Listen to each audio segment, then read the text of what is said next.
As we move forward, we're going to next hear from candidates for the judge race in the 21st Judicial District Court, as well as the two candidates that are seeking to be elected to the chief of police for the city of Walker.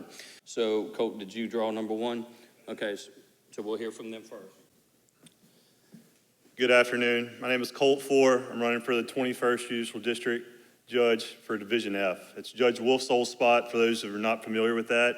She moved up to the First Circuit, and I'm running for her 3-parish position in Livingston, Tangipahoa, and St. Helena. I was born and raised here in Livingston Parish, educated by our public school system, went to a public university, public law school. Came back, worked for a local law firm for about the last decade. I practiced law nationwide in federal court, appellate court, and district court. Additionally, 4 weeks ago, I argued a case in front of the Louisiana Supreme Court. It was an honor to be able to do that. It should be a landmark case, and I hope we get a favorable position on that. Me and my beautiful wife, Jenny, are now raising our child, our daughter, Cecile, in our Christian community where I was raised, and we have a little boy on the way in January that we're very happy about that. I was here during the flood of 2016. Our house flooded with many other members in our community. I was able to represent citizens of our local community recover money to rebuild their homes with my unique skills that I learned in federal court practicing with my law firm over the decade. Additionally, I represent our drainage districts in our local community, so I have a lot of knowledge regarding the litigation concerning drainage with the Corps of Engineers and with our districts to hopefully improve the drainage to allow our community not to suffer from that great event again. I was the president of the Bar Association for 2 years, selected by my local peers, my local attorneys, in all 3 parishes to be the president of the Bar Association. I was also a House of Delegates member, which we have about 9 House of Delegates, from 1 for each judge in our district. I was honored to serve as that for about 8 years.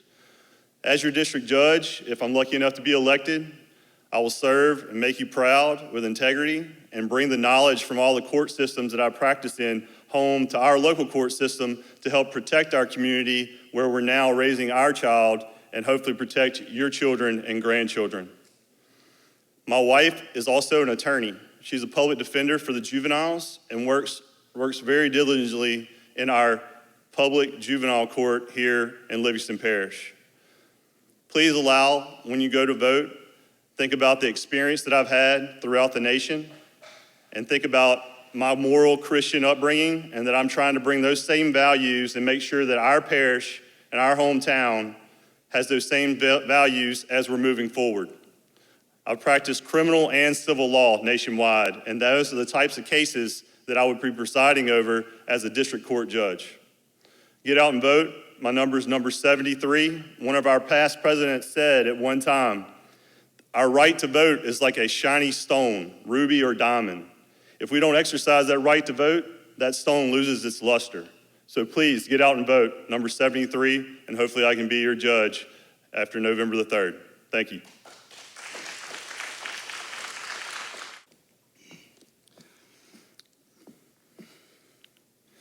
Thank you. I'm William Scott Dykes. I'm running for District Court Judge. I just want to take this time to thank y'all for giving us an opportunity to introduce ourselves, talk a little bit about ourselves. It's not something I'm very good at, although I've learned you have to in this line of work. And to get the position I'm running for, I have to tell you a little bit about myself. I have 18 years of experience. I've practiced all over Louisiana and in every tier of our system up to the Louisiana Supreme Court. I've also been a public defender for 13 years. So I've handled any kind of case that would come before a district court judge.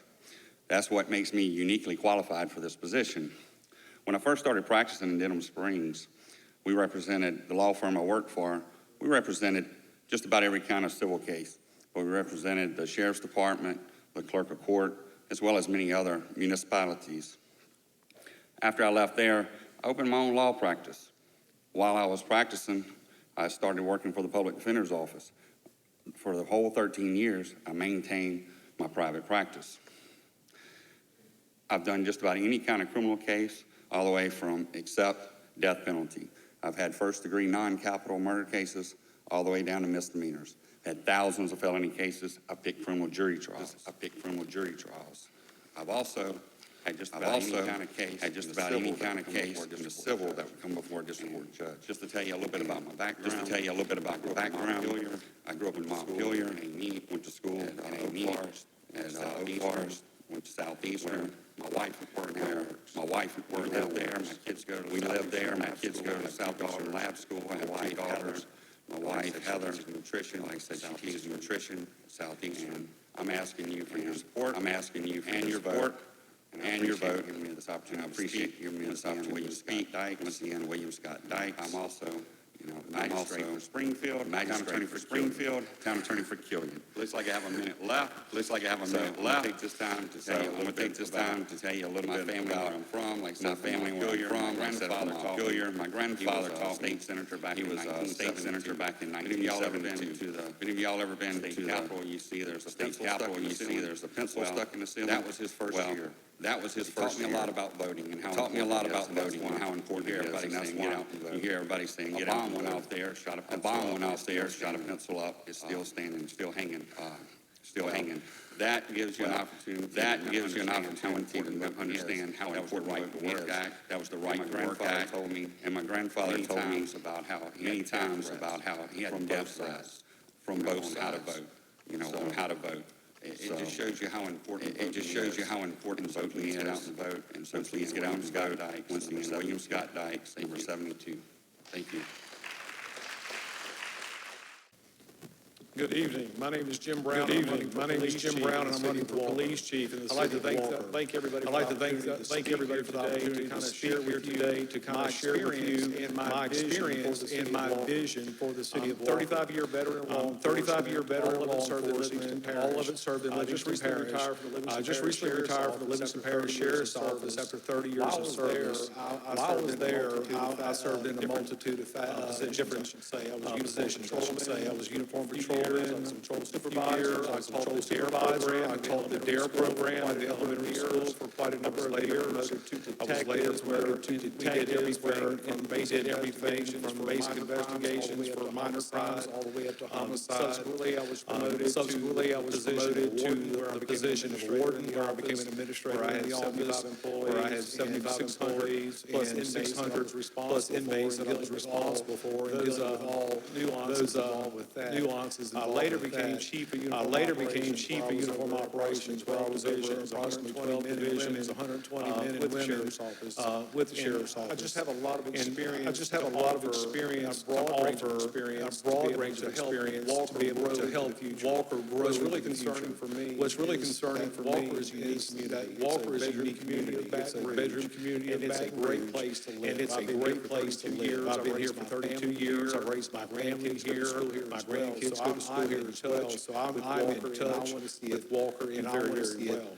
But what I'm concerned about is the growth that we're sustaining in Livingston Parish. Growth is necessary. There's no way that's coming. There's no way to hold that back. But we have to be prepared for all the other problems that come with that. Concern of mine right now is that the city is pleased that Walker has sustained more than 100% of their officers in the last 3 years. To me, that's not normal.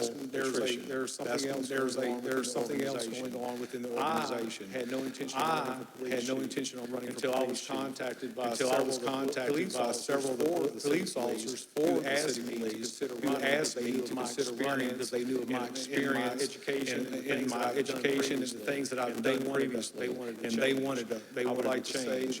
I would like to say that I'm honored to have the police officers of the Walker support up to you to serve as the next chief for that positive change. And I thank you for your time. Good evening. Glad to be here. Thank you for listening to us. My name is David Addison. I am the current chief of police in Walker. I've been the chief since 2016. I was born and raised at Ameet, graduated La Rondra, attended Oklahoma Baptist Theology, and I retired from Frito-Lay. But while I was with Frito-Lay, I started to work in the police environment. While I was at Frito-Lay, I was appointed chief of police in Wilson. I worked for many years as a reserve and part-time. Upon my retirement from Frito-Lay, I went through the LSP Corrections Academy, working at both DCI and Angola, gaining a lot of correction knowledge. In 2001, I came to work for Walker. Walker, let me tell you, I've worked the streets and I've worked traffic division. I know Walker like the back of my hand. I know where the problems are.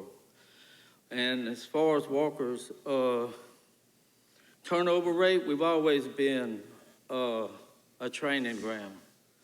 We have to live within a budget that is appointed to us by the city council. And in that budget, we have to abide by it. If I could give the guys more money, they would stay. But people like agencies like Baton Rouge and other places can offer them thousands of more dollars a year. So I don't blame the young men for going. But since I've been at Walker, we've had over 4,500 crashes with only 2 fatalities. We've had written over 26,000 citations.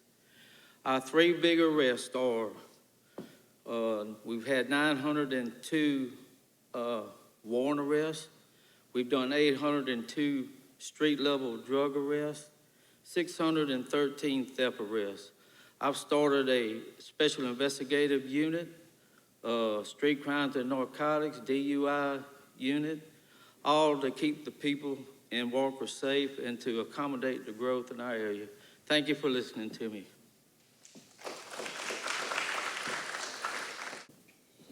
Once again, thank you to our candidates running for judge for the 21st Judicial District Court, as well as those candidates running for the chief of police in the city of Walker. We're pleased tonight to bring to you our candidates for mayor of Port Vincent. So to my right is Angela Elmore. She's a candidate. And also to my left is Manya Crowell. So without further ado, I'll turn it over to our commentator and our moderator, Todd Caruso. So the first question for Ms. Elmore, as you have been campaigning, what are the most common concerns you have heard from the voters, and how do you plan to address them? I think that most of the concern that people are asking about is our police department. And I would like to tell you that I know what the problem is, but honestly, everything is so hush-hush that I don't know. But I know this week a chief was let go and a new one was put in place. And until I get in there, I'm not, or whoever gets in there is not going to know what's going on until they're in there. Okay, thank you. You have 1 minute to respond, Ms. Crowell. Yes, sir. Our chief voluntarily left for a better job and a better opportunity. And we took one of our deputies or police officers and put him in as interim. It was somewhat cordial for all I knew, and not real sure if there was a problem, but we actually welcome the young man, and we hope that he'll stay on. If I do win the mayor's election, I'm hoping that the guy who's doing our interim work for us will stay. Thank you. Thank you to both candidates. Ms. Crowell, you'll have the next question first. You'll have 3 minutes to be able to respond. What is your understanding of the financial status of the village, and what are your plans to provide the needed services considering any financial restraints? Very interesting question. Right now, to date, as of our last meeting, we are 25% under the allotted income that we need to perform our business as a town. We are not going to be able to make that up in time for the end of the fiscal year. So it will be an opportunity for us to have to amend the budget and get all the corrections made.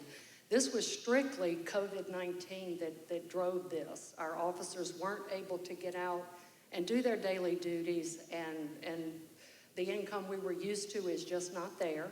It's not something we can't recover from. We're a very tough group in Port Vincent, and we have a really good internal group that the alderman and the mayor have been working together really well. So it's just a matter of kind of waiting it out. You know, COVID's not going away tomorrow, And we are going to have some other issues we're going to have to deal with that will reflect in the budget that we have to work with. But thank God for LMA, thank God for a good CPA, and we will do what we need to do to amend whatever comes our way. Thank you. I think that Ms. Manya summed it up. I said until the COVID goes away, I mean, it's going to be down, but COVID will end eventually, and it'll be picked back up. Thank you. Thank you to both. So to conclude, we will allow each of you to have a 3-minute recap. We'll start with you, Ms. Angela, and you'll be able to give us your primary reason for running for the office of mayor for the village of Port Vincent. My name is Angela Elmore. I was born in Channelview, Texas. I married my husband, who is from Port Vincent, in 1995. We have a daughter who's 24. We have a son who's 22. And we have adopted an 8-year-old. He's now 8. We got him when he was 14 months. And people are coming to me and asking me to run. It's something that's on my bucket list. I thought it would be way later in life. I manage a local grocery store, Port Vincent Village Market. I've been there for 22 years.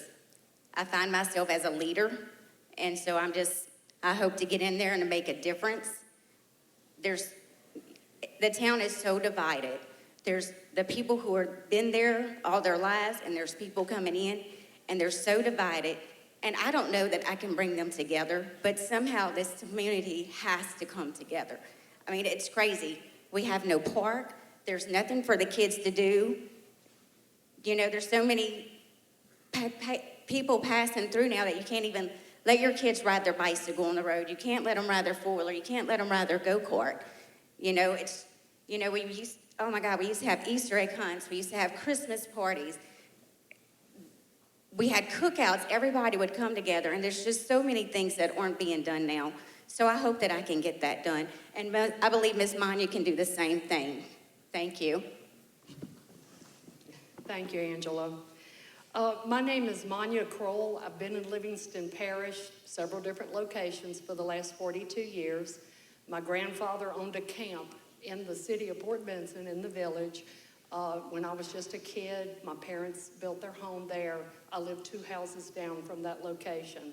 So my family ties have been here quite a bit. I've actually been a citizen in the village since 2005. We have an opportunity. I am now currently serving as one of the aldermen. We lost a dear friend today, Mr. Gary Brady. He was serving along with me, and we're going to miss him terribly. But I've been working for J.J. Page. I was closely affiliated with David Carter. He was a prior mayor and an alderman as well. We have an opportunity. 2016 devastated our community, but it also gave us an opportunity, and we bounced back. We bounced back a lot more healthier than we ever dreamed we could. But COVID-19 is dishing out some really challenges that we're going to have to meet, and we're going to have to do it as a really cohesive group. Right now we have that. I'm hoping that our alderman and our mayor group can stay that cohesive for the future. There's so many unknowns right now. We just have no idea which direction it's actually going to go in, and I've already mentioned one of them. Amending a budget's a big deal. But when you have less money to work on because of the different things that we're facing, it is something that you have to deal with. It's not the end of the world, but we can take our time and take care of it. I was a police officer in the city of Baton Rouge. I served 7 years. I was post-certified with handguns and could load them in the dark and still can. I do believe in our police department. I believe that they need our support. Oh, he's telling me 1 minute. That's not fair. But anyway, it's just, they're a special group that requires special care, and our biggest obstacle we have is health care. I had a guy that approached me 2 weeks ago real fast, and he said he had some ideas. It wasn't mine, so I'm not going to tell you I came up with it. But combining some of these small towns that face the same issues we do, like our insurances for them. Maybe we can get together as a group. The small town of Killian and Brent Settlement and Port Vincent, maybe we could get together and try to get something a little more affordable. But that's all I have. Thank you very much.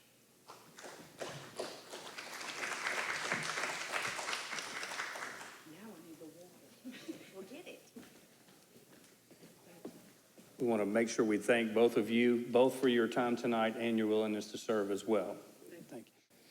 And welcome back. We will now move to the Village of French Settlement. We have one candidate who is running for Chief of Police and one candidate who is running for an alderman in the Village of French Settlement. We are going to allow each of them the opportunity to speak to you for 3 minutes each. Thank you. Hello, my name's Cary Mosby. I'm the current police chief in French Settlement. I've served my community to the best of my ability and will continue to do so. Truly look for the village's best interest, the safety of the town. My family lives there also. I'm rerunning again this year. Thank you. Good afternoon. I would like to thank the Livingston Parish Chamber for the opportunity to speak this evening. I'm Sandy Ackerman. I am the candidate for alderman for the Village of French Settlement. The French Settlement Village was incorporated in 1965. In 55 years, we've had no reform or restructure to improve or bring change to our village. My primary goal is to legislate the problems of my community and solve them to the best of my ability. You can't want positive changes unless you participate in making them happen. So I decided to run for alderman to seek out those changes. Currently, 65 to 75% of our yearly budget revenue is generated by our police department. The other percentages come from franchise taxes, license fees, grants, and utility taxes. None of our property or sales taxes comes back to our village directly. So it leaves us to struggle to have the ability to grow due to revenue limitations. Through a lot of research, I have discovered ways to restructure our village, which will provide an opportunity to bring good growth, financial stability, raise property values, provide for a healthier quality of life for our citizens, and provide community and municipality support to our schools. I hope for the opportunity to share in detail my ideas with our citizens. I hope for the opportunity to present them with a new community concept. Citizens need to realize one alderman can't make changes alone. We must have an elected board that is motivated, willing to support those changes, and to be dedicated in implementing them to benefit our community so that we may have a positive future. A few goals I hope to accomplish is to obtain the trust and support of our citizens in our community. Know that I will always have the village's best interest at heart. To introduce and support ordinances that benefit the majority and solve our community's problems. To establish a comfortable, open-door communication with our citizens. Seek financial stability for our village and alternate resources for revenue. To give them the opportunity to support health care for our full-time employees. Promote good growth, not big business. Plan to legislate for mitigation that will provide for a healthier quality life to our citizens, to implement changes that increase our property values, to encourage municipality support for our school system, to support and encourage teamwork within our municipality, police department, and fire department, to seek and implement programs for the elderly in our community, to bring professionalism back to our municipality, to have our town hall open 5 days a week instead of 3. To also mitigate flood issues for our citizens with our LP council. I love our community and truly care about the future of all our citizens and businesses. I hope to gain your support for a bright future. I promise to be open-minded and listen to all the concerns expressed to me, to be transparent and truthful to all our citizens. Last but not least, to bring pride back to the citizens of French Settlement. Thank you.